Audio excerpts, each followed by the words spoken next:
All right, guys, we've got time just for a few for Coach Diaz, similar to our setup from last year. We'll start with Matt Shodell from Canesport. Matt, if you had a question for Coach Diaz. Hey, Coach, how you doing? Good. How are you? Doing great. So, obviously, we got the news yesterday, or the reported news, that Christian Williams is no longer with the team. I guess, can you just comment on that? Are there going to be any position changes to try and help out the cornerback spot? How do you deal with that? And then any particular reason, I guess, that you think he might have left? It was maybe an illness or just a depth chart issue? I mean, sometimes it's just a fit, and Christian's a good young man, comes from a good family. But ultimately it comes down to competition on Green Tree practice field. And that's what everybody wants, right? That's what everybody says, if we want the way it used to be one time. And you got to be able to compete. You got to be able to be the best version of yourselves. And we've had nothing but competition. And one thing we pride ourselves as a secondary is playing the most competitive guys. And I like the guys we got. I like the guys we roll with. I love the way that Isaiah Dunson is competing. You know what I mean? I think he'll be in the mix more and more as the season goes on, just like Brian Balaam. I think those two guys, for young guys, really have a competitive spirit. But look, this thing totally transformed. Look at our pass defense numbers since 2016. We know what we're doing when it comes down to stopping the pass. And I love the guys we got. I love the guys we got back there. I think they feel the bond. It's important to have any type of secondary play. You got to know that everybody out there has got your back. Everybody out there is going to compete at a high level. And the only way they know that is by what happens on that practice field right outside that window. So, like I said, I wish Christian the best. I think he's got a good future ahead of him, but I think so do we. Coach, we have Manny Navarro from The Athletic. Manny, if you had a question. Hey, Coach Diaz. I guess health-wise, just an update. I know you said everybody was in good shape with practice, but I'm wondering any late scratches in the week in terms of who might be available for Louisville. No, I think we should be good. I think we should have the same group we had last week for UAB.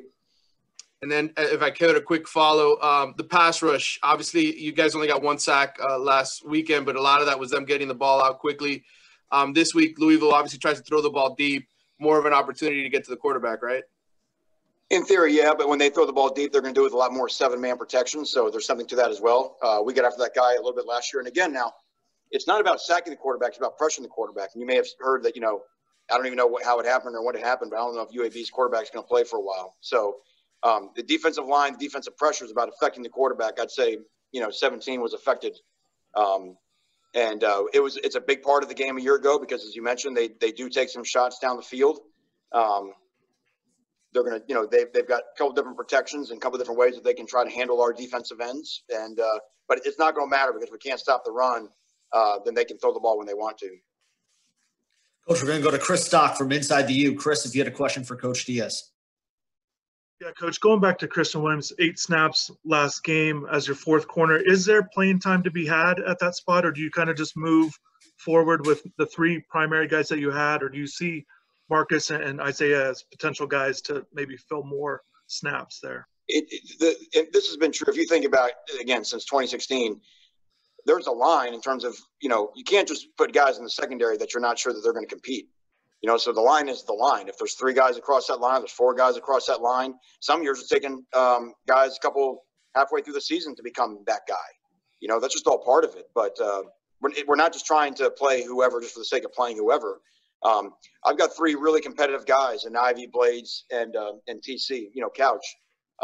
Those guys bring it every day out there. And again, look, the only way to not get a ball caught on you is to not show up for the game. Okay, I'm not worried about that. We have techniques. We can coach that better on some of those plays. What I'm looking at is who runs the ball, who tackles, who sets edges on defense, and who do their teammates know that they can believe in to be highly competitive on every play.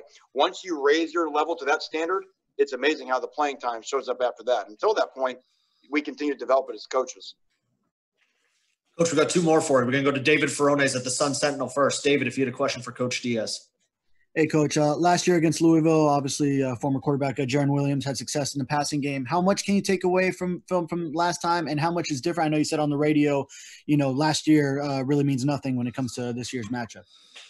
Well, watching them play defense in the opener, they've been saying all offseason that they were a lot better on defense, and all you have to do is just pop on the tape of their game last week, and you see it.